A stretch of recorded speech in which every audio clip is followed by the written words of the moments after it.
Hey everyone, it is a gorgeous day here in Michigan and I want to get outside, but first I thought it would be kind of fun to walk you through my nonfiction bookshelf of books that I own and have read and that are not signed. And so I'm going to show you 10 today, or that was my plan, but the 10th book finished with an author that I had a few from, so I decided just to finish the author because my books are separated right now by fiction and nonfiction, and then they're alphabetical. So the first nonfiction book that I have on my shelf that I have read is one that I reviewed since I joined BookTube, and it is A Natural History of the Senses by Diana Ackerman. This book was so interesting. Just a nonfiction book that is just like popular science, kind of. It is about all of the senses and all these interesting stories about each scent. I learned so much that was just like random bits of information that you don't need to know, but that's fascinating to know. Like one of the things I learned was that there are all these different perfumes that you don't think of. Like I usually think of perfume for like myself, but you might have a store and it smells like they're baking something, and they could be, but they also might have a certain scent added to be pumped around their store, for example, so that you want to go and get the cinnamon roll or whatever it is that they are baking.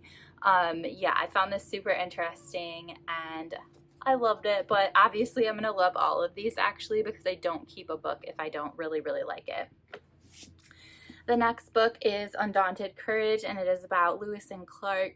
I am related to Sacagawea's husband.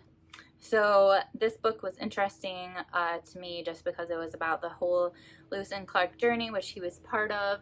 And yeah, it's also a favorite of one of my relatives. And whenever there's someone that I love, I always want to read their favorite books.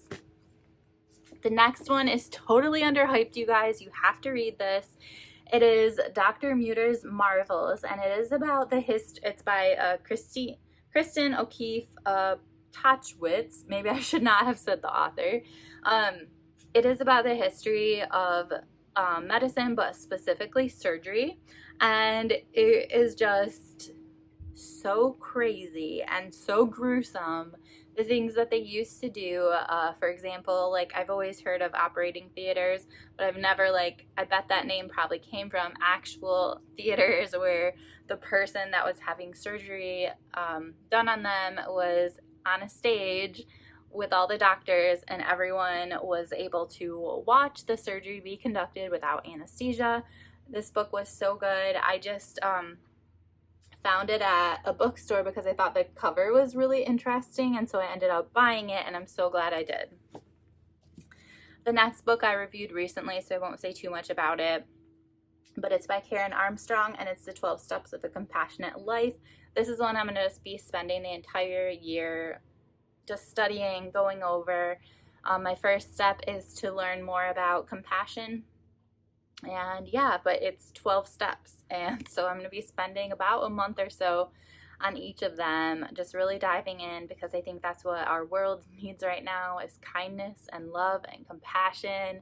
And I won't necessarily say unity because I feel like that word is a trigger for me, but we need to be part of a community that is diverse and able to have in-depth, deep discussions about things. The next book is one that I have not talked about very often, but it is The Right, and it is by Matt Baglio, and this is what the movie The Right was based on, but it is the true story of an exorcist. And I haven't read it in a while. I don't remember a lot of the details, but I remember being fascinated. The next book is The Educated Mind, and it is about basically nerds like myself who wish they would have gone to like a certain type of school. Like I just went to a normal public school, in America, but this is all about classical education and how as an adult you can give yourself a classical education, which I think is kind of similar to what a lot of us are doing on BookTube, just with different book studies that we do together and things like that. There's lots of reading guides in here, so we'll talk about different genres, and it will have like this whole kind of journey through time. For example, you could spend time learning about memoirs, and it would have like very, very early history memoir all the way up to closer to the present day. So lots of reading lists, which is always a good thing. Then I read Behind the Beautiful Forevers, which it's been a while since I read this. I don't remember a ton about it, but it is about India. And I just remember being really disgusted by the sorts of environments that some people are forced to live in. It's heartbreaking, it's disgusting, and yeah. This book is really relevant for right now, The Residence. This is about the White House and different presidents that have lived there. You learn a lot about how they treat certain staff members. You also learn about the whole like moving in process. So if you're curious about what that could look like for this upcoming January, it is insane. It's all done in a single day. Moving out, moving in, crazy. I really enjoyed learning about this and kind of like a behind the scenes tour of what things are like when you are living in the White House. I also recently was curious where the vice president lived, so I looked that up too because I never really thought of that. And next we have Brene Brown, The Gifts of Imperfection. I'm just going to go over these all together. Daring Greatly, oh my gosh. Braving the Wilderness, this book definitely really spoke to me because it's just kind of like if you feel you are on your own, doing your own thing, like have the confidence to just keep doing what you're doing, and like, you know, people might not necessarily follow you, but that's okay. Like do what's right, do what's best, and you do you.